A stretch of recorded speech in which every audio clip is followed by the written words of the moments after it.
Oke guys, Assalamualaikum, balik lagi dengan Jaki dan hari ini tanggal 30 September 2023 pukul 17:32 menit. Kemarin di YouTube ada yang komen dan mengatakan, bertanya begini, "Bang, coba bahas AMMN. Sahamnya naik terus, kenapa tuh Bang?" Nah, langsung gue jawab aja, simple guys. AMMN dan semua saham lain yang ada di Bursa Efek Indonesia, kenapa naik terus? Ya karena banyak yang beli daripada yang menjual. Kan seperti itu hukumnya sebenarnya. Simpel aja, karena banyak yang beli selama periode paling tidak sampai tanggal 29 kemarin. Nah, AMMN juga sudah rilis laporan keuangannya di tahun 2023 kuartal kedua atau di semester 1. Dan sedikit kita coba bahas ya guys ya.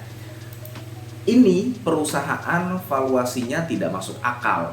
Dan ketidakmasuk akalan ini ketika di pasar modal belum tentu sahamnya akan turun, belum tentu.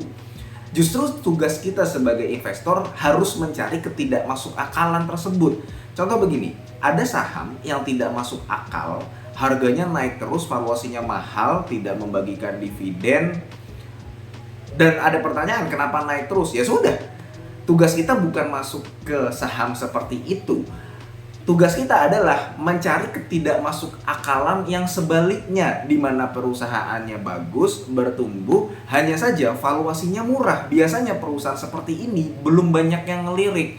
Nah, ngubek 800 emiten yang ada di Bursa Efek Indonesia itu tidak mudah. Makanya ada yang namanya mutiara terpendam, karena tidak semua orang tahu, belum semua orang menyadari. Nanti ketika sahamnya naik, baru orang menyadari.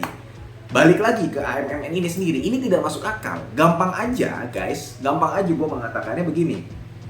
Ini gue buat Excelnya ya guys ya. Dasarnya saja, perusahaan ini dihargai di pasar, market cap-nya atau kapitalisasi pasarnya adalah 426 triliun. Dari 6, lu anggap sebagai seorang investor atau sebagai seorang pemodal yang punya duit, lu punya uang untuk membeli AMMN ini keseluruhan seharga 426 triliun. Ini Excelnya dalam kurs dolar, karena laporan keuangan AMMN itu dalam dolar ribuan. Dan pada laporan keuangan ini kurs yang digunakan itu adalah 14.926. Kan dolar waktu beberapa bulan sebelumnya itu sempat turun, sekarang baru naik lagi kan ke harga 15.000. Nah, laporan keuangan ini menggunakan 14.925. Balik lagi tadi, ketika lu membeli dengan harga 426, lu mendapatkan aset AMMN itu adalah 102 triliun. Nih, lu bisa lihat guys ya, 102,500 miliar triliun. Nah, pokoknya begitulah, 100,2 triliun, 102 triliun. Lu mengeluarkan uang 426 triliun, lu mendapatkan barang, aset gitu ya, aset apapun lah, baik aset yang lancar, aset tidak lancar, bangunan dan sebagainya, mendapatkan aset senilai 102 triliun. Di sini saja udah gak masuk akal, kita baru sampai ke aset. Kemudian liabilitasnya oke, gak ada masalah ya, karena perusahaan ini dia punya kas dan setara kas per Juni kemarin itu 9,7 triliun. Sedangkan hutang bank jangka panjangnya itu adalah 29 triliun. Nah, penjualan bersihnya adalah 8,6 triliun serta laba periode berjalan per semester 1 2023 1,7 triliun. Nah, ini data-datanya sudah ada. Balik lagi ke tadi, ketika lu mengeluarkan duit 426 miliar, lu mendapatkan aset 426 triliun, lu mendapatkan aset 102 triliun. Dalam 1 tahun perusahaan ini bisa mencatatkan laba bersih paling tidak sekitar 3,5 triliun atau 4,4 triliun lah, karena yang 1,7 triliun ini kan baru semester 1 2023. Gua tanya kepada lu sebagai orang yang mengeluarkan duit, bagaimana rasanya? Berarti kalau lu mengeluarkan uang 400 triliun dan dalam 1 tahun dia hanya bisa mendapatkan net profit laba bersih sekitar 4 triliun lah. Kalau ini sih belum tentu sampai 4 triliun, berarti lu balik modalnya itu adalah 100 tahun guys. Sedangkan mana mungkin, ya bukan mana mungkin sih ya, rata-rata manusia yang ada di Indonesia itu tidak hidup sampai 100 tahun lamanya. Dan apakah nanti tiba-tiba laba bersihnya bisa tiba-tiba menjadi 10 triliun gitu? Perusahaan harus bangun pabrik dulu, harus bangun fasilitas dulu, harus ekspansi dulu, membutuhkan waktu yang lama. Artinya dengan data ini saja sudah tidak masuk akal valuasinya. Tapi sekali lagi tadi gua sampaikan, bukan berarti ketidakmasuk akalan di bursa itu membuat sahamnya turun. Bisa jadi dia terus naik. Kita udah banyak pengalaman, lu sendiri mungkin yang nonton video ini sudah lama di bursa. Tahun 2020 nih gue sebutkan aja guys ya.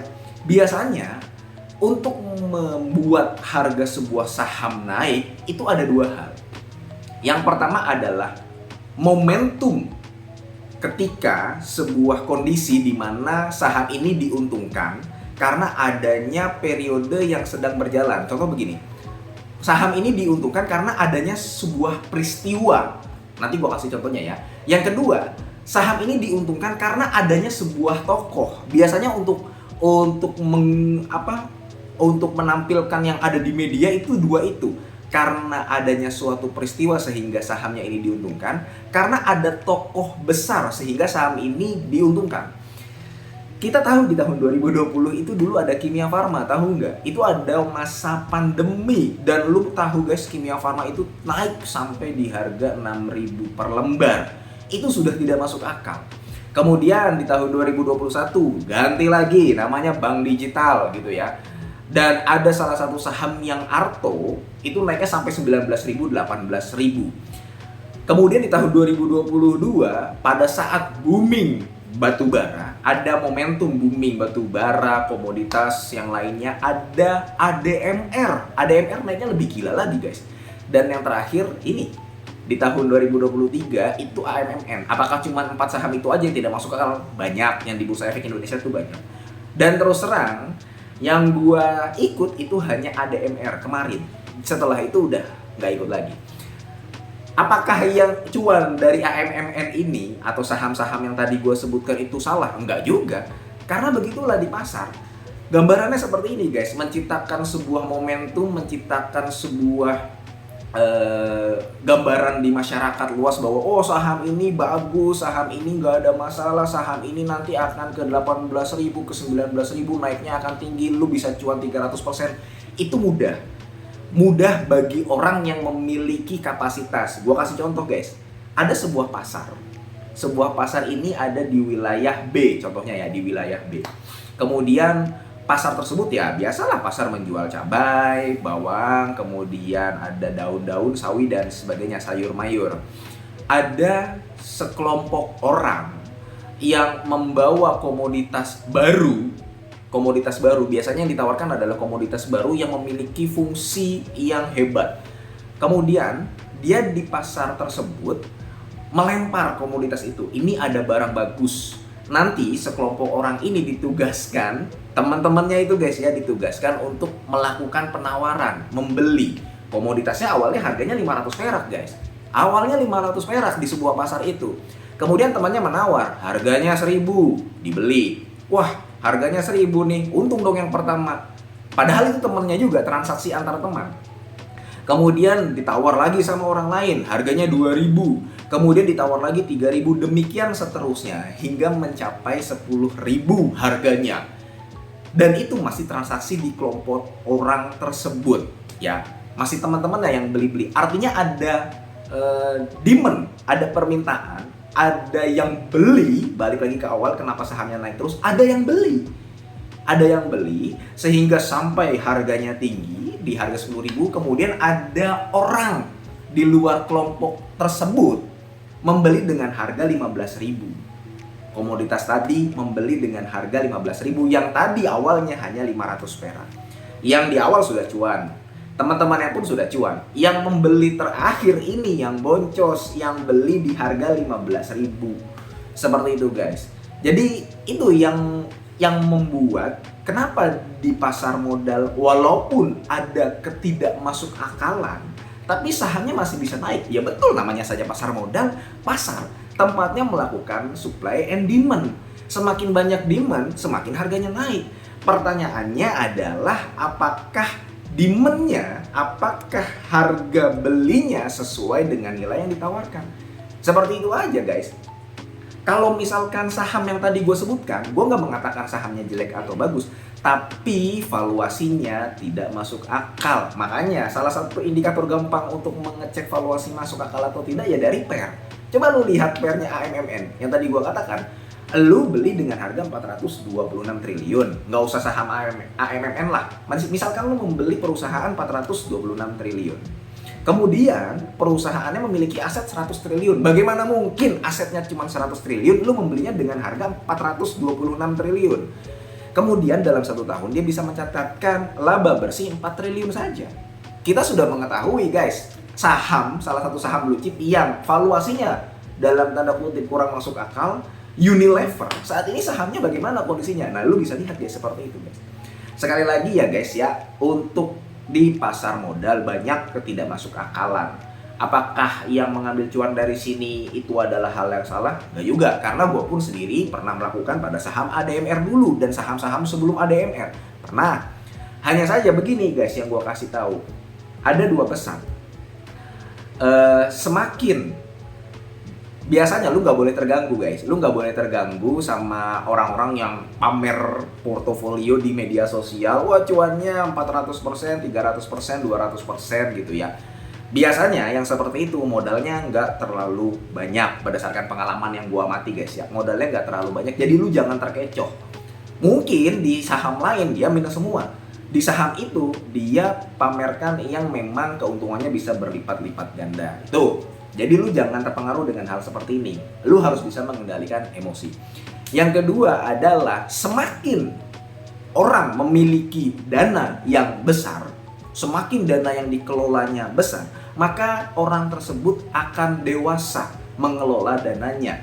Dia akan mengetahui apa yang dibeli, membeli apa yang diketahui. Kemudian kalau misalkan dananya sudah semakin besar, karena gue juga punya beberapa kenalan yang dana kelolaan pribadinya itu gede banget, dan ya biasanya dia untung dalam 1 tahun 20%, 25%, 15%, itu sudah sangat bagus sekali. Seperti itu guys. Ya mudah-mudahan video ini bermanfaat dan semoga video ini menjawab pertanyaan yang kemarin lu menanyakan di YouTube, dan gua nggak tahu apa yang akan terjadi di hari Senin, karena kalau kita lihat dari broksumnya ini ya lu lihatlah ada CC, kemudian ada MG, dia udah top buyernya dan top sellernya juga, jadi ya kira-kira dia mungkin ya barangnya udah tinggal dikit. Nah sekarang lu bisa lihat lah di RTI gampang. Ya mudah-mudahan video ini bermanfaat dan semoga lu sehat selalu sehingga kita bisa bertemu kembali di video-video selanjutnya. Ini bukan ajakan jual beli. Gua akhiri, wassalamualaikum warahmatullahi wabarakatuh.